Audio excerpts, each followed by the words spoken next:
Hi everyone, it's Pat and Jill here from Spice Bazaar Cooking School and our YouTube channel Taste the World. Today we're cooking a Sri Lankan black pepper chicken curry, and there's a whole host of ingredients that we're going to quickly take you through. We're going to use coconut milk, a range of different spices. We've got a lot of fresh ingredients including long green chillies. We have Sri Lankan curry leaves. We even have pandan leaves for aromatics and some tamarind, which is going to be used to marinate the chicken before we start cooking.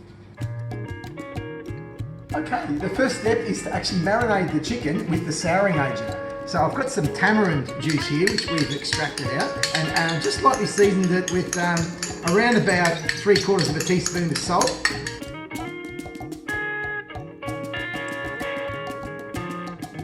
Okay, before we start cooking, there's a little bit of preparation we need to do, and first of all there's around about a tablespoon of ginger, and we're just going to zest it. Now we're going to mince the garlic.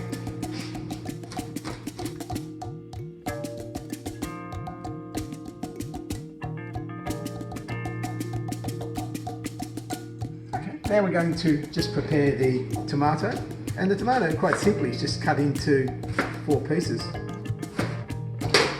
This is going to be slowly cooked. Now we're going to do the onion.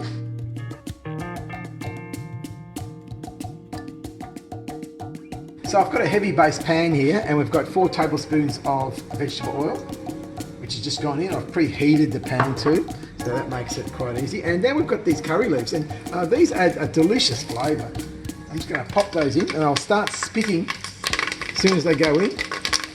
I'm going to pop in the cinnamon and also the cardamom. I'm going to tie up this pandan leaf so it doesn't strip apart, and it's going to add the flavour that's going in. I'm adding also in here garlic and ginger. So here we're just developing the flavour here: ginger, garlic, curry leaves, pandan. Next round of ingredients are about to go in, and we're talking about onions, tomatoes and green chillies. Let's get those guys in there. We're developing layers of flavour.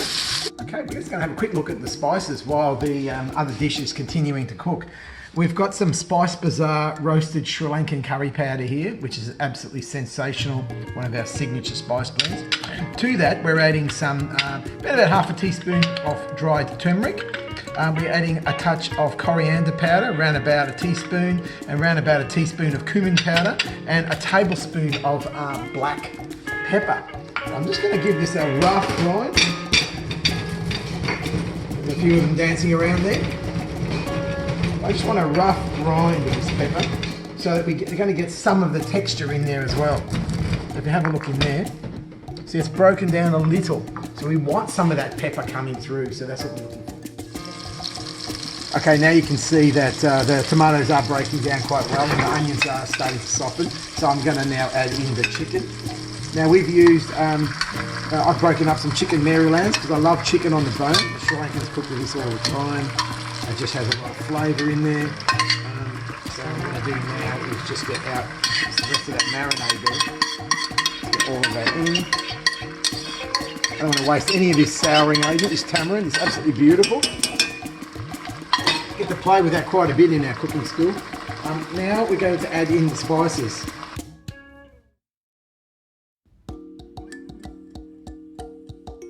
I'm going to just toss that around, really get that mixed through. You can see here now the beautiful spice of just coating that chicken. Oh, I wish you could smell it. It's smelling wild. Okay, let's take a look at the curry. Oh, look at that. That looks absolutely sensational. Some beautiful flavours in that base there. Now it's time to add the coconut milk in. In, and now we're just going to mix that through.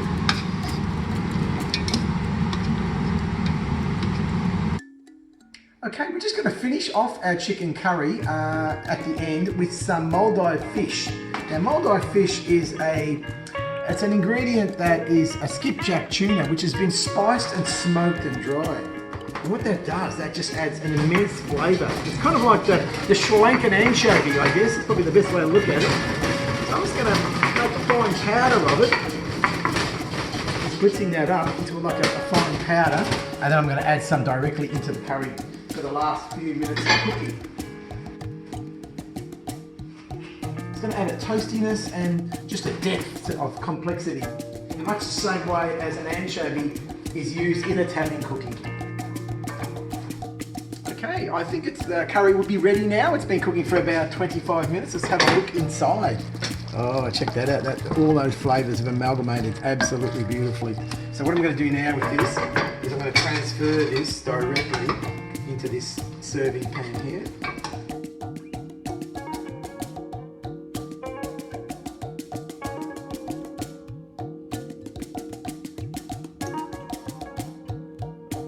Okay, so I've just presented that into this beautiful pan here.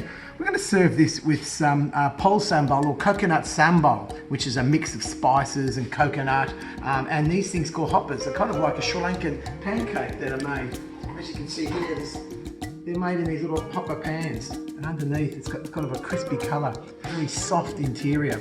It's going to go beautifully with these curries. Okay, it's all served up now. Look at this. Have a look at that. Oh, one of my favourites. Meat just falling off the bone. Tons of flavour in there. Just some steamed rice.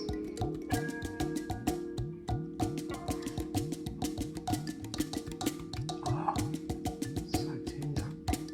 How much flavour. Elegant pepper. Could go more. It's kind of used in place of chilli, really, and a lot of the original recipes used the pepper instead of the chilli. Now I'm going to try it with just a little bit of egg. Touch more of that liquid.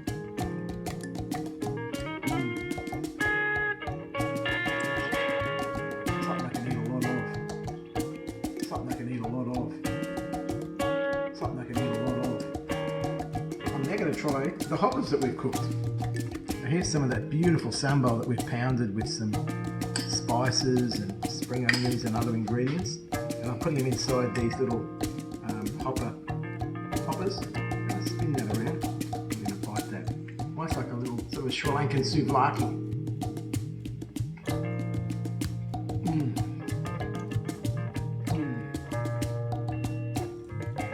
Fabulous texture, lovely spices. And that is also perfect with the chicken.